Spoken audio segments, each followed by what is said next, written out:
განმავლობაში ისეთი რომ თქვენ გაიმარჯვოთ, დიახ.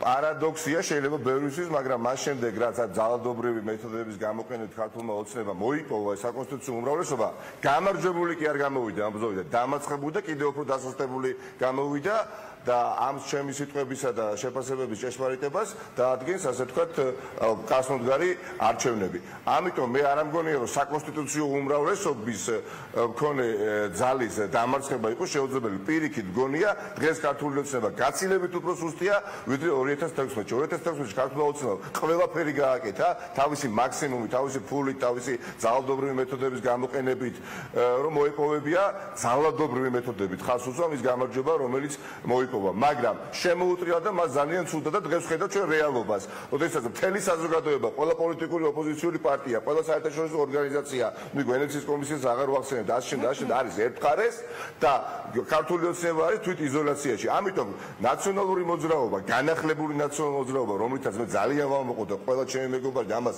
უკვე ხედავს. განახლებული რას ნიშნავს? ზალიკო ოქროს ზოდი არის ნაციონალური მოძრაობისთვის და ზალიკო განახლდით. გიპასუხებთ.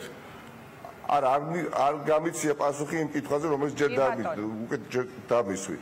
ანუ ნაციონალური მოძრაობა განახლებული იბრძვის პირველ რიგში რაც უკვე ვახსენე, დიახ, კოლექტიური კალაძეების წინააღმდეგ. აი ამ ბრძოლაში ვარ, კოლექტიური მურუსიძეების, ჩინჩალაძეების, ფარცხალაძეების და ივანიშვილების წინააღმდეგ. ასევე იბრძვის ქვეყანაში აი დაჭირვების დასამარცხებლად, იმ შიმშილის დასამარცხებლად, რომელიც უფლებს ქვეყანაში იმ მდგომარეობისთვის, როდესაც მშობელი დილით რო იღვიძებს, არ იცის შულს რა აჭამოს. აი ამის დასამარცხებლად ვიბრძვით და იმ საოცარი უპასუხისმგებლო, ასე ვთქვათ, ეგრეთ წოდებული ხელისუფლების დამარცხებისთვის, რომელშიც მოთავსებულები არიან ადამიანები, რომლებიც საშუალოდ არიან, საშუალზე არიან მოსულები და ერთი სული აქვთ. ფარცხალაძეან დაწყებული, კალაძედ გაგრძელებული, რაც შეიძლება მეტი ფული იშოვონ, რომ ხოლდა ზეგ იციან, რომ ხელისუფლებაში აღარ იქნებიან. ნიკა, ერთი კითხვა. აი ეს ადამიანები ჭამენ ხალხის ფულს.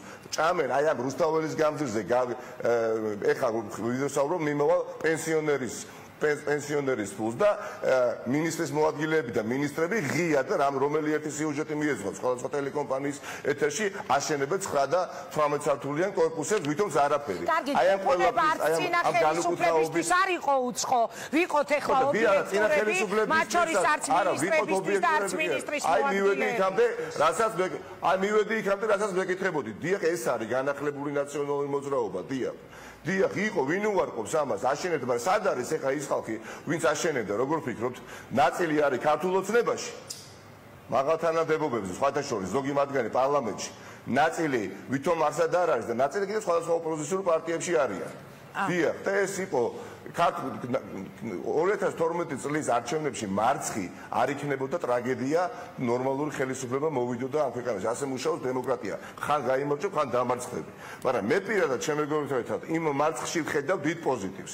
ის რაც დღეს ნაციონალური მოძრაობის თავს ხდება, მნიშვნელოვანი განახლება მაქვს ხედველობაში. ანუ ადამიანები, ვინც თქვენგან წავიდნენ, ეს თქვენთვის იყო კარგი, ამას მეუბნებით. მაგალითად, ევროპული საქართველო, ბოკერია, უგულავა, ელენე ხოშტარია, ოთარ კახიძე და ასე შემდეგ. წავიდა, მე ჯერ მახსოვს, არც ვიყავი, დაწყებული ბურჯენაძე, გაგრძელებული ოქრუაშვილით, მე არის ეს ძველი თემებია, ეხლა გეკითხებით 2000. დიახ, მე მიმაჩნია, ნუწყის რამდენიმე ადამიანს, ვინც წავიდა, ასე თქვა და ჩამოყალიბა რაღაცა პარტია, წავიდა რბილად რო თქვა, ევროპული საქართველოს უბრალოდ წაიგეს და მოიპარეს ის ხმები, რომლებიც მიითვისეს ეს, ასე თქვა, ნაციონალური მოძრაობის ამორჩევლების მიერ გაცემული. ამას თავი დავაემოთ, ამაზე არ ვიმჯობ. დიახ, მათ ხომ მიაჩნდათ, რომ გასვლა არის მათთვის პროგრესი და ასე უფრო